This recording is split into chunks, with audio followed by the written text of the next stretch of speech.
Hello, folks, and welcome to another episode of the Hungry Bleak Show. I am Antonio Pomares, and look, we're past Turkey Day, right? We're all still a little, maybe, little full of food. Still got some leftovers. If you still have leftovers 2 weeks later, I gotta give you props. You either have really great willpower, or you made a boatload of food, or you went to a bunch of people's houses and you got like 5 plates. Either way, I commend you on your effort. Congratulations. So today, I have an interview on. I love when someone tells me, "Hey, this is somebody that you should be checking out." I love that. I love being referred to, like saying, "Hey, man, you got to check this artist out, this writer out, this creative, whoever it is." I love that because it's someone who I get to be, um, like on point with, and I get to check them out and see what they're doing, see them grow and evolve, and just become even more into what they are already doing, which is awesome. And in the art world and in the world of creative spaces, I think that's even more beautiful because you see people branch out into different things, and it's awesome to see somebody start here and they just like university just expand and just get more and more creative and their different facets and finding out new talents that they have and refining their previous talents. It's just an awesome thing to do. If you ever have a chance, some of your favorite artists, creatives, writers, musicians, even look at their early stuff and then see where they're at now in their journey. It's always so cool because you'll also find out things that you may not have known about previously. That was really cool, and you can still enjoy their more recent works. I love that. So to be given an opportunity like that, someone who I wasn't aware of, and to be told, "Hey, you need to go check this person out," I'm always for that. So I have the pleasure of today having a creative who is a tattoo artist, uh, and comic book artist, and just all around creative. And I love that feel. I love that vibe, that energy. So, folks, without any further ado, please welcome to the show, Rico. Hey, how's it going? How are you doing? How are you doing today? I'm good. Thank you for having me. And no problem at all. So, first off, thank you very much for being here. Truly appreciate it. I You came recommended by Keith Cross, who is one of my favorite artists and people and writers. So if he's like, "Hey, check this person out," I'm jumping, I'm running because I need to see what's going on. Because if you're hitting Keith that way, then I know that you're awesome and you've got everything going on.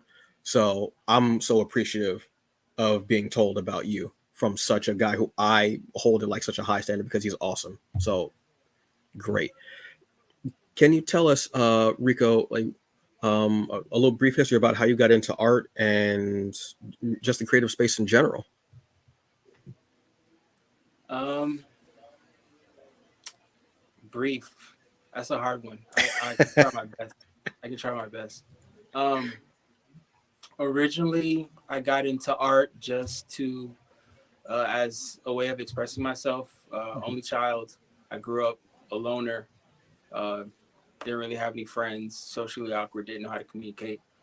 So I was alone a lot. So art, drawing became one of my hobbies up until the point where people started to gravitate towards me because of it. So it was that human interaction that allowed me to push myself to do more. Because then eventually I would use art as a way of communicating my deep thoughts, emotions to people where I couldn't, because I was socially awkward, I couldn't communicate in that manner just yet, verbally or express myself. That's how it started. As as an only child, I can totally understand that. My outlet was writing or just being or just having a huge imagination with things. So I totally understand that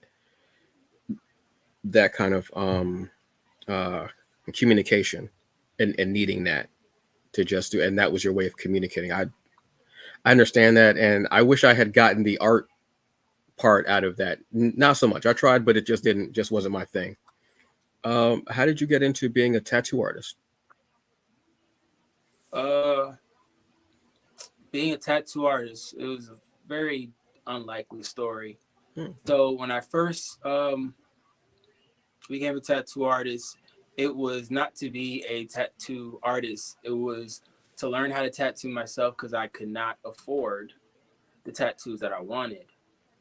But some guys on the block, they saw the tattoos and harassed the living Jesus out of me until eventually, to give them tattoos, and eventually I just caved in because I didn't want to hear their mouths anymore. But originally it was strictly for me, so I can tattoo myself because I didn't have the funds to get the tattoos that I wanted. Wow. I mean, that's look. I don't know if I've ever heard that story for it. So that actually is like that's like a necessity in essence. All right.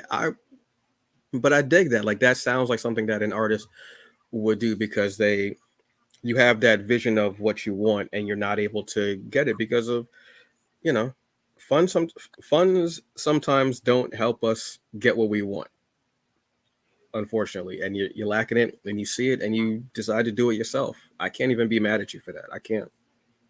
And for people to be like, yeah, I mean, but that speaks to it because for people to be like, oh man, can you do me? Can you do me? That shows again that's part of that outlet, but it also shows that you you know you became so good at it and that craft and honing it that people trusted you to want your work on their skin. That's That's awesome. that's the, that's the funny thing about it is that was part of the problem. I literally just started, so I was shitty. I mean, excuse my language. I was crappy. I wasn't worth of nothing. I was just starting. Um, I wasn't prepared, ready. I was not confident enough or skilled enough to be working on someone else's skin. But they didn't understand that, so they just kept harassing me. I was like, all right, you already know. I'm just starting. I could possibly, most likely, mess you up. Like, yeah. And I was like, and I was hoping they say no because I'm a perfectionist. Even though as an adult I've gotten into embracing my mistakes and learning from them, I hated making mistakes, and I hated putting myself in a situation where I knew I was going to be a screw up until I learned to get better.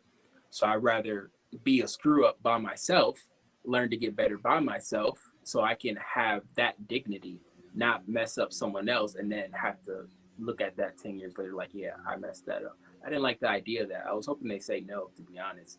They didn't. So that kind of, it I guess here we are 10, 12, 15 years later, but at that time I was like, crap, I didn't want to do it. I was just starting out. I mean, but they still wanted it. They still wanted it. There you go. And you go from, and again, you go from there to, you said 10, 15 years later? Yeah, I started tattooing my early 20s, roughly my early 20s. Hmm. Damn, it doesn't even feel like that long. But yeah. That's when I started. So it's probably been roughly less, give or take 10 something years. Hmm, interesting. But yeah, um, here we are. It like that time flies by, especially when it's something that you have a passion for. And then you look back and you go, Uh, "Oh wow, it's X amount of years later." It time flies by when you have a passion for something. Time will drag on if you absolutely hate it and regret doing it every single day. So for you to again go that length and to be here now, that's something really great though.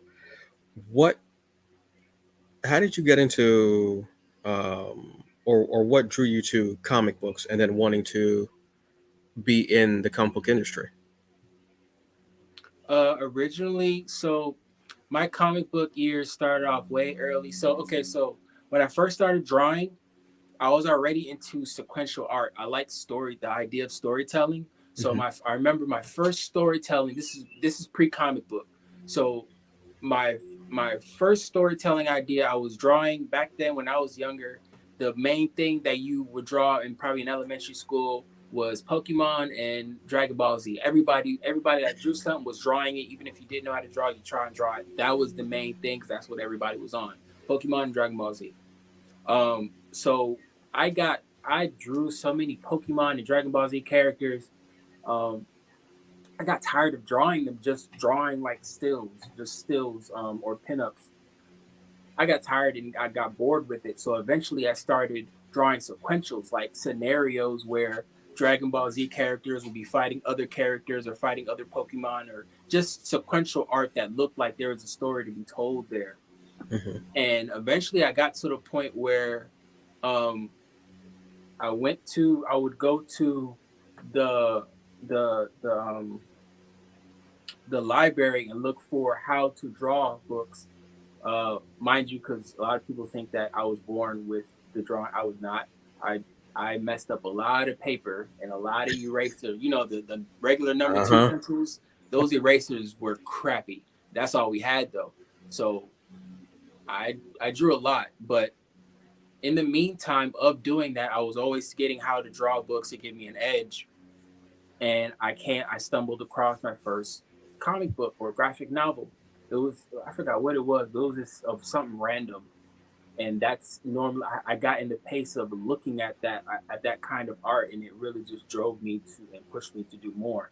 But I couldn't take it seriously because I didn't have they weren't actual comic books. They were like remember the Archie comics or the Garfield strips, Yep. the newspaper. This before like I actually was introduced to an actual comic book. It was the comic books in the news strips. That's Hmm. what that's where I first started. But then I remember this story. It was a weird story because I used to be a problem child. So whenever and it was public schools. So if that gives you paints a little picture for you. Um, so anything you did, you do not want to go to the principal's office. Everybody knows that, Hmm. or at least I did.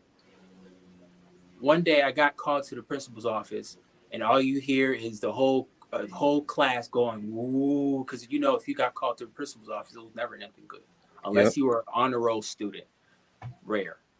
Um, so I thought I was in trouble. Everybody thought I was in trouble. Teacher thought I was in trouble. I go to the principal's office, tell me to sit down. I sit down. I'm about to shit my pants because I'm thinking, okay, she's gonna call my mom, and then my mom's gonna come up here and cut up. I already had this whole scenario planned out, but I didn't know what I did, so I was just as scared. I said, "Sit down.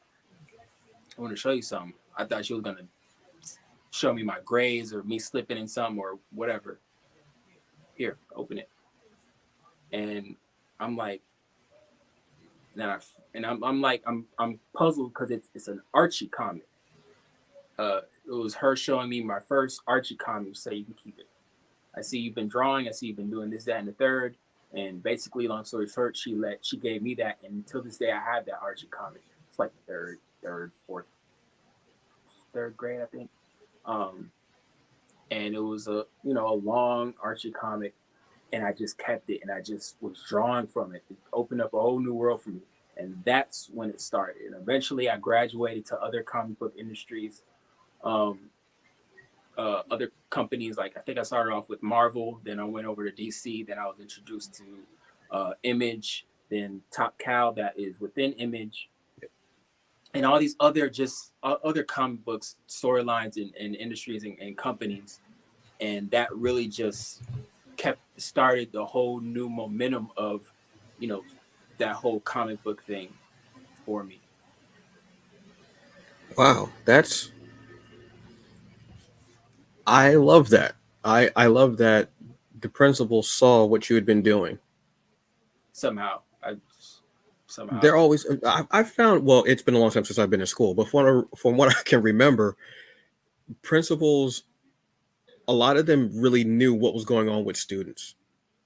Um, Even at that point, like principals, you would think it would be more teachers, but some certain principals certain kids will stick out in their heads, and they'll always remember them for something or other, good or bad.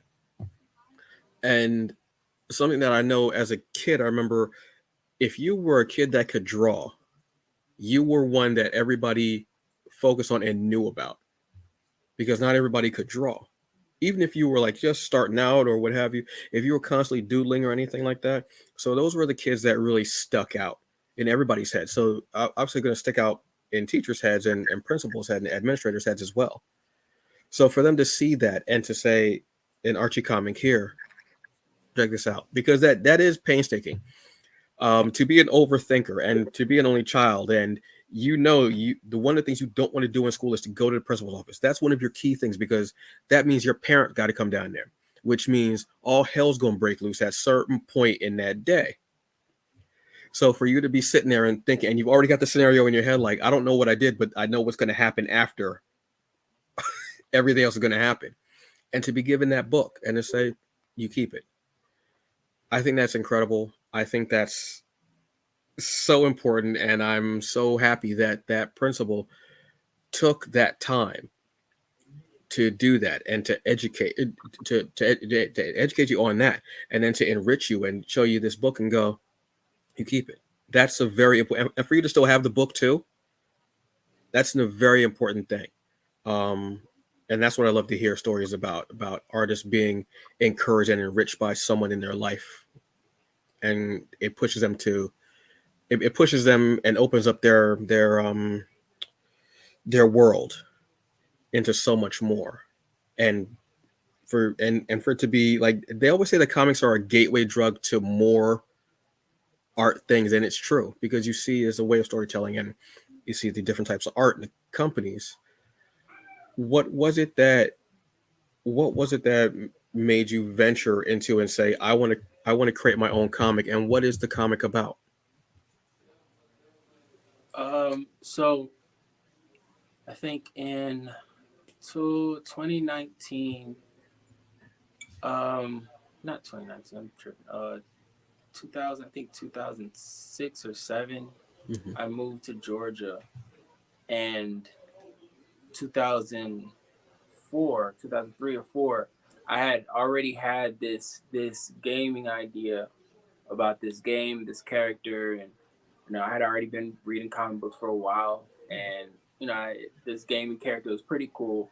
Um, but then I was like, I went into gaming design, looked up what it took to go into gaming design. And I was like, I'm not. That's too much. That's too much.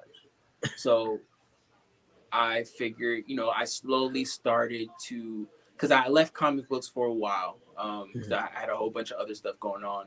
I left comic books for a while, so that me not choosing to go into gaming design, that kind of pushed me back over to the comic book side, and eventually I was like, okay, well maybe I can make this guy into a comic book or a story that I could tell. Then later on, do what I want with it.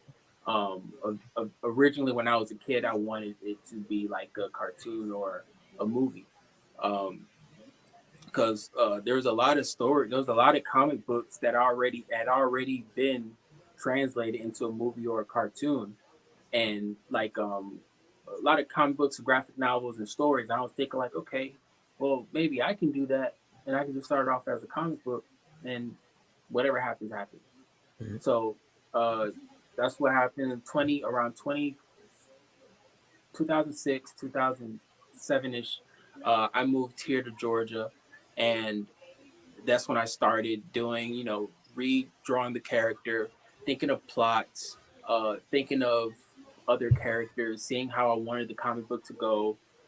And it took me a long time. I think I finished the comic book, the first few issues, like twice, and then I scrapped them, and then I just redid them a few years ago, and that's pretty much it. But what drove me doing that was just depression.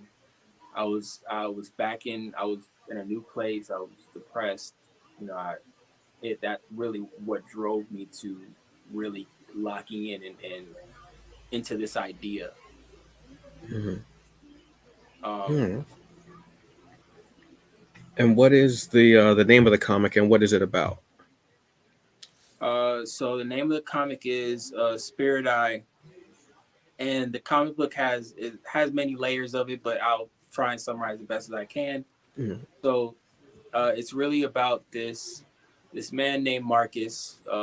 He's the main character. He's a protagonist, and he's dealing with a whole bunch of uh, trials and tribulations, a whole bunch of issues in his waking life, where he's gotten into an issue where his fiance has gone missing, and he's trying to find her. He's trying to find out what's going on with her while dealing with um, issues and stressful situations that he has to problem solve while dealing with his mental health and his sleeping life. So the comic book starts off by taking you back and forth between his waking life, his waking issues, and how his mental health is spiraling while he's asleep. It's just a way of being, Hmm. creating two worlds in one kind of thing. Hmm. Kind of like a is it John? You ever heard that Disney movie John Carter? Is it John Yes. Carter? Yeah, where That he's on Mars. Yeah, yeah. So Yes. I actually that actually partially inspired the idea. Hmm.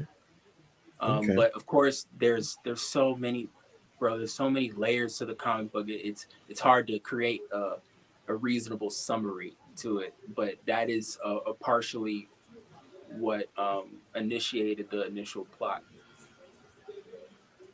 I I love the idea of that because comics that have like those two worlds, let's say, of the waking world and the dreaming world, and a character who's dealing with something very traumatic from their past, let's say, in their dreaming world, but then they have something that's in the waking world that's right up front that's so dire and so urgent.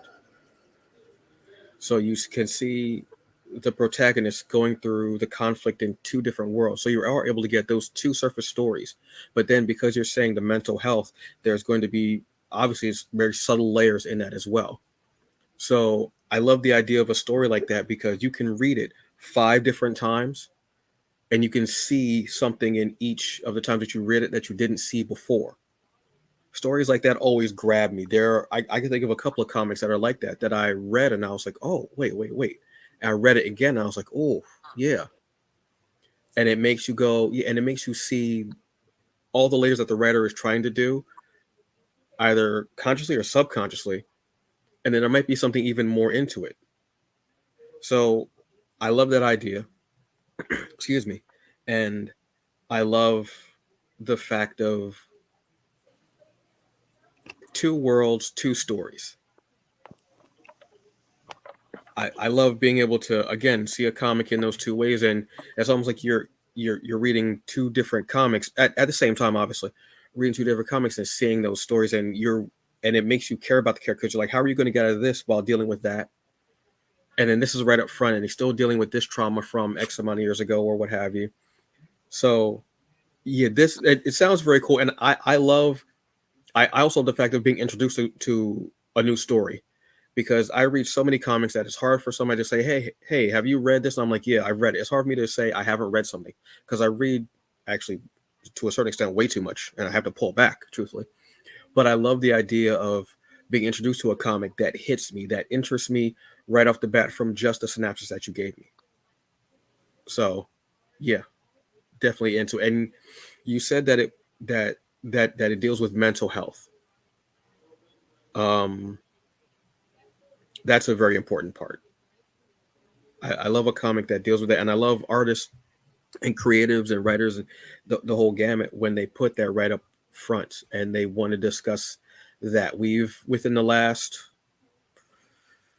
since the pandemic actually, there's more and more people speaking up and about mental health and their trials through it, whether they were dealing with it years ago or whether they found out about it during the pandemic because they were inside with themselves a lot and they realized that X, Y, and Z is happening. Um, what made you go into putting the mental health portion into the comic? Well, initially the comic book, and I think I left this out from the previous question. Hmm. Initially, the comic book was never supposed to come out. And I was gonna sound crazy, but I was not good. As far as like, I grew up with a lot of depressive, depressive energy, not Hmm. knowing myself, trying to find myself. Um, you know, think of emo just not as emo. If that makes sense. It Emo does actually, yeah. personality, emo personality. I just didn't dress like it. Right. So just trying to really find myself. So initially, the comic book was supposed to be my version of a memoir, um, just with pictures. It was Oh never wow. supposed to come out. It was my way of it was the initial comic book idea because I was trying to figure out ways to get my pain out without it seeming corny.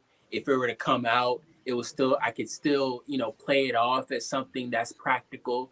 Hmm. Because if you ever seen like the movies or shows or a situation where the sibling would get a hold of the little sisters or the brother's journal or diary? Yep. If that were to happen, I don't want you to know exactly what you're reading, you know. Hmm. Um, so that was my lock and key idea in my imagination. So I can journal this thing out, and if anyone were to able to get a hold of it, they can appreciate it as art, or they could appreciate it as anything but what it is. My pain on my pain and my vulnerability on a page. Because back when I was younger, that was one of my biggest fears is just people seeing the type of pain and things that I was really going through because of the fact that most kids, I mean, even nowadays too, but just speaking within my age group, everybody will make fun of you if you're that kid, if you're the loner, if you're the kid that sits in the back of the class, or you sit by yourself at the lunch table. You're you're prime. You're a prime target for that kind of bullying. A lot of people don't realize it, and I didn't realize it at the time either. So but I was afraid of it because I didn't know how to move. So originally, Spirit Eye was supposed to be my way of journaling in my way, and it was supposed to just come out as like a memoir setup. Um, but I wasn't gonna put it out like how like what I'm doing now. This is very new, as far as getting it printed. For me, I was gonna be happy with just printing one copy, putting it in a chest, and making that my journal. Like that's all it was gonna be. So it was already a mental health thing. It was already a way of me expressing my pain. It just wasn't gonna be something that I expressed openly and shared with everyone. I completely understand that. Um, Another way that was still you in your art communicating, even all this time, but just communicating. Obviously, as you grow older, you have more to communicate. You have more to say, and for you to do it in such that way, and to make it, and I love the way I love the fact that you said memoir. I love that fact, and that you wanted it to be just yours. I think that's again, that's incredible that it even started out like that. And now for you to be at that point where you want to actually communicate again with all of us and put that out there and to actually have it out. I think that, and you used a word that it's used a lot more of, and you can feel when it has the sincerity behind it. And I felt nothing but sincerity when you said it, a vulnerability, that opening up. Because when you're vulnerable, you really want to communicate in whatever way it is that you can communicate with. For you, it's your art in particular. So for you to do that and to be that vulnerable and to want to communicate with it, it's incredibly beautiful.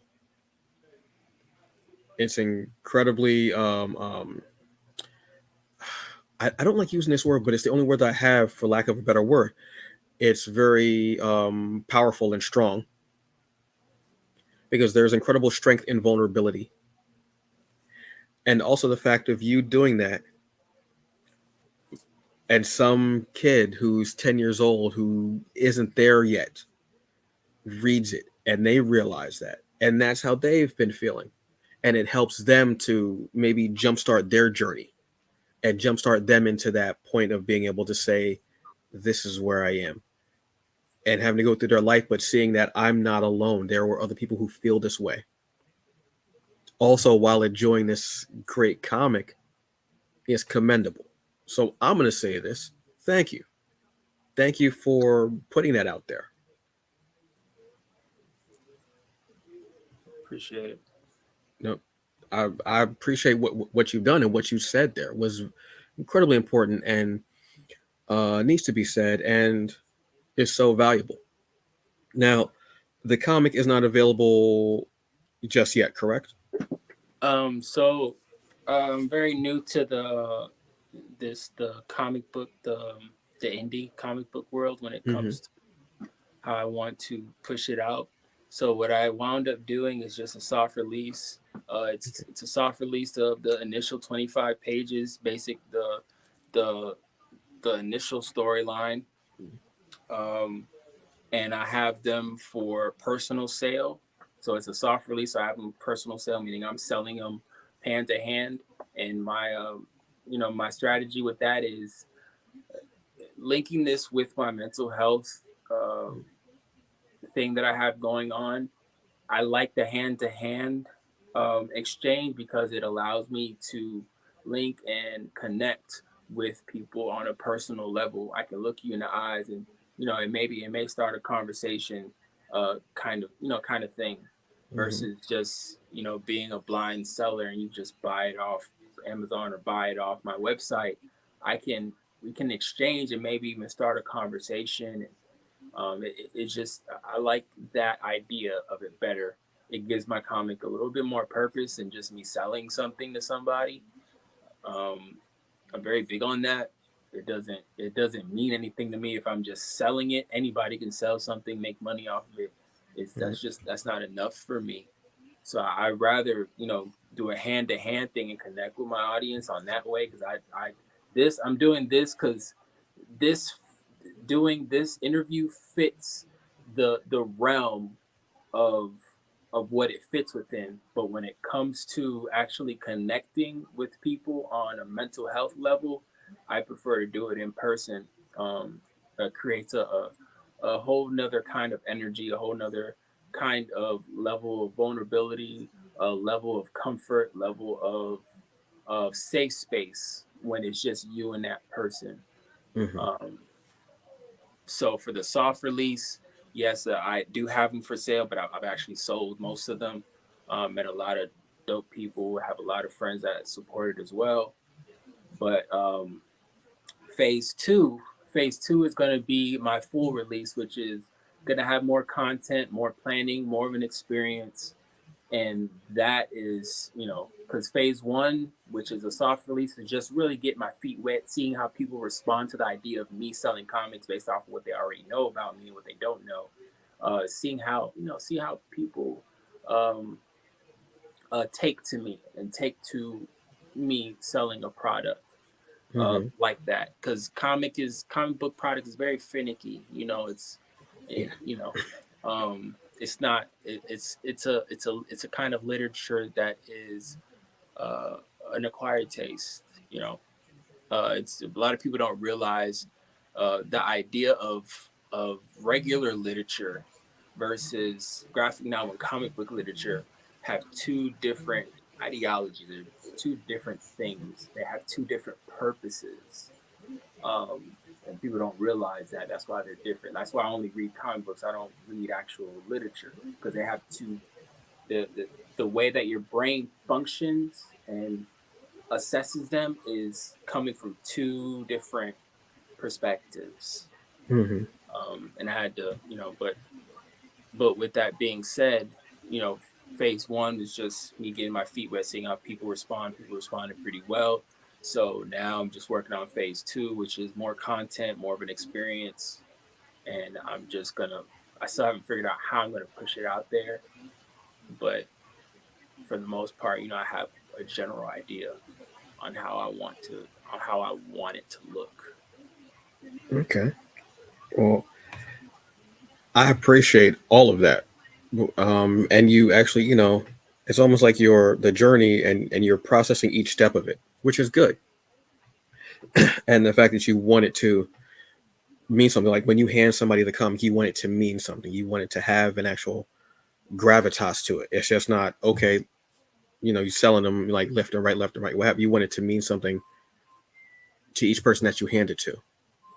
I can definitely appreciate that, and I love that that's your mindset, but that you're also going, okay, so what's step two?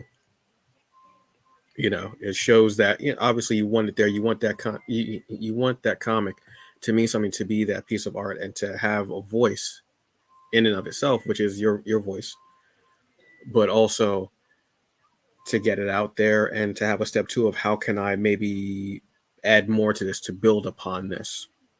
I definitely appreciate that. That's awesome. Now, speaking on mental health, which is something that's always very important to me because there are so many people who are dealing with mental health issues. And like I said, during the pandemic, we found out even more with it. But we all have our ways of trying to keep ourselves grounded and anchored somehow. What's something that you do as self care to try to keep yourself anchored and grounded? I try and stay away from too many people, Okay. especially people that don't agree with the same things that I agree with when it comes to mental stability. That's a very big um, thing for me. That's very big for me. Is who I hang around. Okay. Another is the things that I choose to indulge in and partake in. Granted, I'm not perfect. I still have my things that I really need to work on and I'm trying to work on. But for the most part, that keeps me grounded. Who I hang around, um, and what I choose, how I choose to cope, whether it's healthy coping mechanisms or unhealthy coping mechanisms, knowing the difference between the two. Hmm. Um, practicing accountability for self. That's a big one. Okay. Really just sitting there learning how to have conversations with yourself, not just being crazy or being delusional or psychopath. I mean actual conversations with your conscience, like, yo, is this the right thing to do? Should I be doing this? And once you get in the habit of doing that, you be weirded out as to how your conscious responds. Like, I've had many times where it's like I knew I shouldn't have been doing that. Then a voice will be like, no, that's not it. Or if I mess up and I really don't care that I messed up and I don't think I messed up, but then it's like I'll ponder on it, like, yeah, you messed up, bro. You messed up. You need to either fix that or find a way to.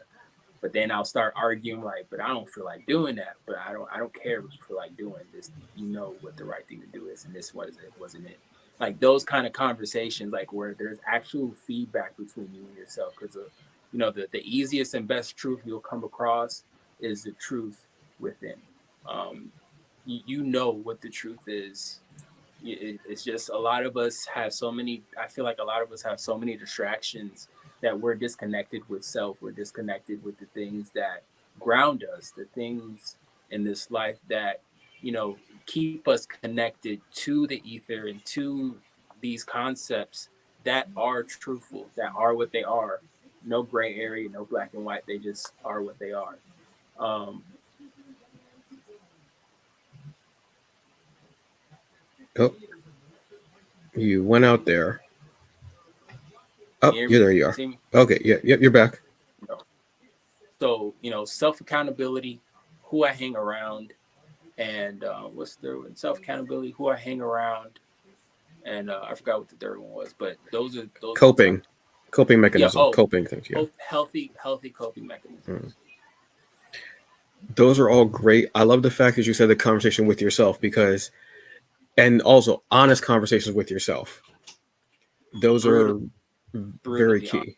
key. Yeah, brutally honest. Where you shouldn't, because if you're having that healthy conversation with someone else, and it can be brutal, and you can just go okay, but when it's yourself, you can't go in another room. You can't, take say, you know what, I'm gonna go take a walk and try and get away from that person. That's you right there. And having those conversations are healthy because that's you processing, that's you thinking, that's you saying, okay, this is what I shouldn't do. I should have did this. This is how I can do a better. About trying to be a better person. We all social media is filled with people who act like they've never made a mistake in their entire lives and will drag other people for everything. But Right. if you go back further enough into anybody's whatever, everybody's got something. But it's about how you evolve, how you try each day to make it better than the day before. And everything that you've said, from healthy coping mechanisms to the people around you too, because they're going to help you to nourish you and to help you to filter out whatever mess is back there. But those conversations with yourself, those can be some of the most devastating, the deepest, most enlightening, and the best conversations ever. So those are great choices to have as far as self-care, to really make yourself a better person in general. So I applaud you for those. Thank you. Speak, one of my self-care things is reading. Reading helps me, whether it's a comic, whether it's a novel. I'm trying to do better with novels, whether it's whatever. I'm trying to do better with all of that. But comics are like that first love of mine. What are three comics or graphic novels that are favorites of yours that you would recommend to someone? Um, Shoot, that's a tough one. I don't really. I'm not good with favoritism. Um, so I have this very basic belief. I'm not in for this reason. I'm not good with favoritism. I have this very basic belief that everything has its own purpose within its own realm of understanding. Mm-hmm. That is equal to, that is no less than the next thing over. Um, like negative things are just as valuable as positive things, each validating the other's existence. You can't have something negative without something positive. You can't have something positive without something negative to validate the existence of that positivity and the purpose. So for me, like every comic book, like yeah, like I can think of a lot of comic books that I'm into, but I wouldn't choose one over the other. Um, but one of the comics that I characters that I do like for my own reasons is Spawn. Um, Okay. but just for my own reasons when it comes to being competitive against the other companies and what they had to offer when I first started reading that storyline. Well, Spawn was a groundbreaking. Spawn was a game changer. Yeah, and that's Um, why. Spawn was one of those comics that when it came out, I remember I was a sophomore, maybe, or junior in high school. I think maybe what one of those. And I remember seeing it, going, like, "What's this?" And taking that issue one up, like off the wall, and reading it, and I was like, "Oh wow, this is crazy." And it was something so different from what we'd seen from Marvel or DC, because Image was that new kid on the block that was just tearing up the town. And to have one of those iconic characters from this company that was an upstart company, started from, like, people who had left the others. And to this day, it's still, and the resurgence that it's had within the last year or two, when it has all these different spin-offs, and Al Simmons came back as the main character, and for there to be a new series coming out, I want to say early 2024, of a new Spawn that's being, and it's the first Spawn series being written by a woman, and everything, for this character to be all these years, decades later, and still be a game changer and still be hitting, and to have a resurgence like this, and to even make it into, it debuted at the end of issue 30 in Philadelphia, to have this character step in there. Yeah, I heard. I haven't started that book, but I've seen the previews. It's one of the, it took me three tries to read the first issue, and it just didn't hit me for some reason. I don't know why. Then I said, Philadelphia. let me read it again. I read it again. And I was like, wait, hold on, wait. And it hit me so hard. I've been reading it ever since. You talking about And Philadelphia or Spawn? uh, um, uh, Philadelphia, Oh, okay. Yeah, I haven't started it yet. I want to start it though. it's incredible. It's amazing. It has there's so many highs and lows, and you feel with the characters, and you're like, oh my god, this could be. I could easily see this as a series because this is the fifth or sixth arc, I want to say, and it gets better. And to introduce and to have Spawn in there, which is my jaw fell when I read the end of that issue, and I was like, wait, what? And I still haven't read issue 31. It's waiting for me, and I want to read it. I just everything has been happening, holidays, life stuff, what have you. But it's such an important character, and this new shine on Spawn is so incredible. It's definitely a series that I would say is worth it. It's fun, action packed, engaging, horror. There's a spin-off series as well, the Nita Hawes, which takes place in Baltimore, but it's linked to Philadelphia. She's the lead character of Philadelphia. The character Nita Hawes is his ex, and they were dating. I think before the series starts, or just before Philadelphia starts. I'm trying to remember. It's been a long time since I read the first issue, but it just goes from there. And it's so yeah. Spawn is just one of those, and one of the best animated series ever. Yeah, it was Um, time. Spawn was just amazing. Unfortunately, it was only 3 seasons, but it's still so game changing again. So yeah, Spawn is worth 3 picks. Truthfully, Spawn, yes, Spawn just has that. Yeah, yeah. Um, I was just thinking, pretty much. I think every yeah, because you think about Marvel, DC, and Image, they all are their own realm of quality. They all have their own level, their own place in the Mm-hmm. world. That I don't think is it's you have Spawn, you have Image Comics, which is indie. You have Marvel. For Marvel, I like their story arcs and how Mm-hmm. invested they are into making their characters relatable and realistic, even though they're not. DC, I like a lot of their characters and just their character arcs. So each one has its own value. One that I did forget is under Image. It's under Image Top Cow, Mm-hmm. which was the Darkness. That to me was also a groundbreaking one. Yeah. Uh, Darkness, and it was coming from the Witchblade. Yes. Um, those were pretty dope. A lot of between Spawn and the Witchblade Witchblade story arc, Mm-hmm. a lot of it's crazy because a lot of DC Marvel, a lot of characters they started making them off of that whole demonic symbiote. Even though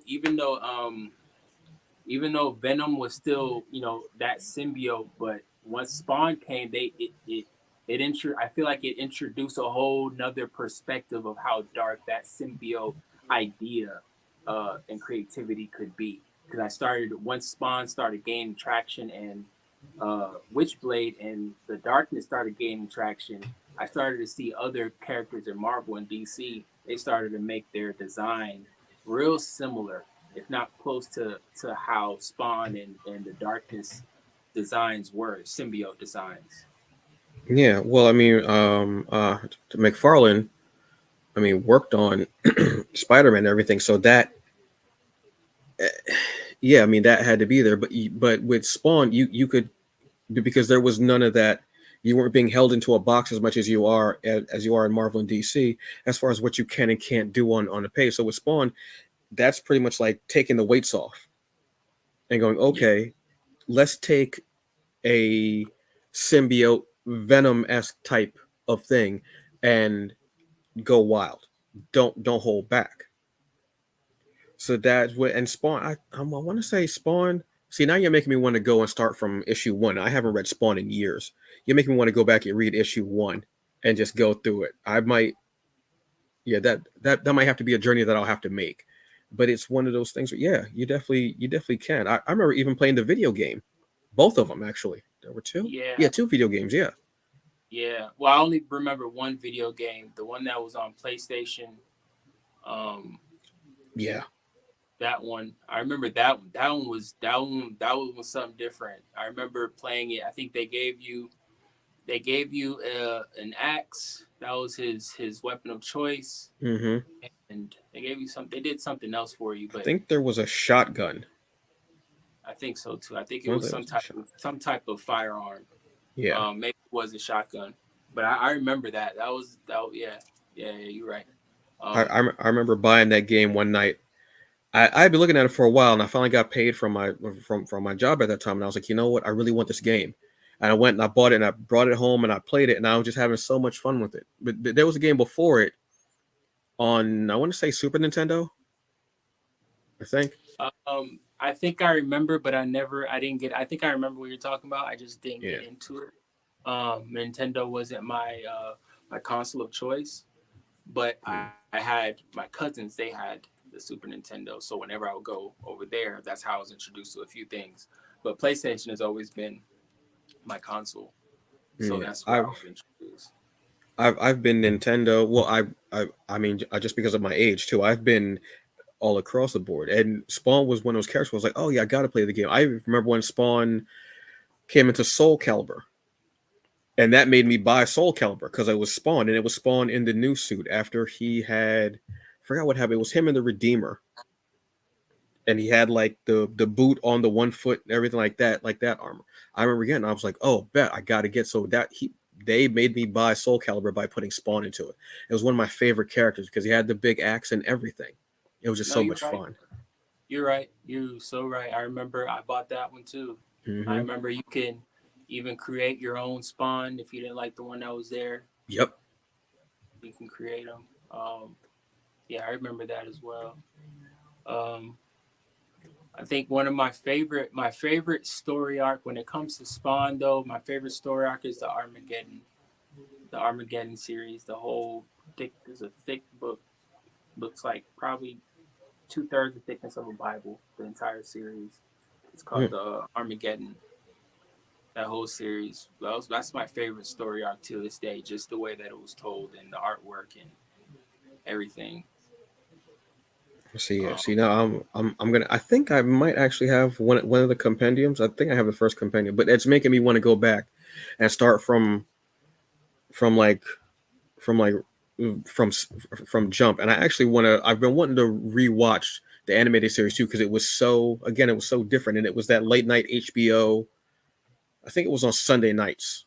Spawn. I think it was on like after maybe Oz or before Oz. Can't remember, but I remember it being on Sunday night or maybe Friday, Sunday or Friday nights. I can't remember which ones.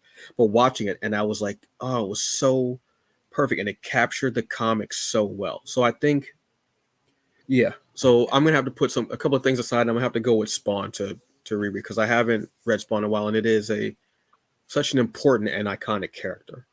it had a So gargoyle feel to it. yeah, well, because what's his name did the voice? Keith David, I don't who remember, did the voice for a Goliath, who does the like that. His voice is so iconic at this point and so noticeable. but even And the he, animation though, like the darkness and the muting yeah, of the colors of the animation. I and sitting up Gargoyle's and the one of whole my favorite feel. cartoons.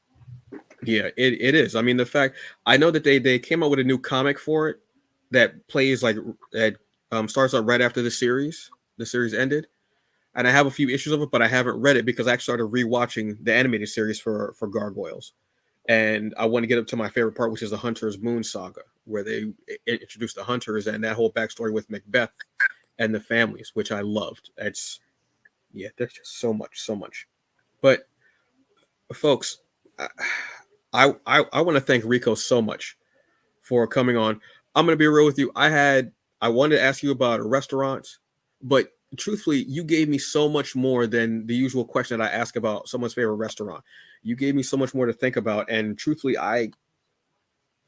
yeah, I really just like and I never say this. I can't even think about food right now because you're making me think about so many other things, which I appreciate, truthfully, which is awesome. So, do you have any final words for the folks, Rico? Um, no, not really. That's enough, truthfully. Uh, so, folks, as always, enjoy yourself. Do what you can. Um, just because, yeah, it's every day. Just try to do the best you can with each day. Each day is a new starting point. Think of it as a reboot. Like every day is a reboot, a reset. You're getting to start do it all over again, and hopefully the next day will be better. If it's not, chalk it up to whatever it is. Next day, just try that again. All right. Thank you, folks. Give it up. I know I can't hear people applauding at home, but please still do. Give it up for Rico. I truly appreciate it, and I am so waiting to see what else you come up with in your creative endeavors. Thank you so much for being on, folks. I am Antonio Pomares as always. Yes, look at the as as I was saying to you before. I love the blue in there. I love the blue, the purple. I love that because purple is one of my favorite colors. It's actually my favorite color. Blue has always been a favorite, so I truly enjoy that, like that whole feel. And I know you're going to open up to that one page that Which one? has. I know there was like this page that I saw on your social media that the minute it hit me, I said, "Oh, that page is beautiful." It was just it was it was like all the blue and the purple. It was yeah, that's oof. That's absurd, You man. can see it. My camera ain't the best. No, it's giving. Believe me, it's It's very damn. gory, so I have to warn you about that. The comic book is gory. Well, I mean, we did just talk about Spawn, so I mean, I think Yeah. you know what I mean. So, folks, thank you so very much. I will see you next time on the next Hungry Bleak show. Have a good one. Drink your water. Do whatever you can to just enjoy yourself. All right. I'll see you all, and eat something tasty for me. All right. See you later. Peace.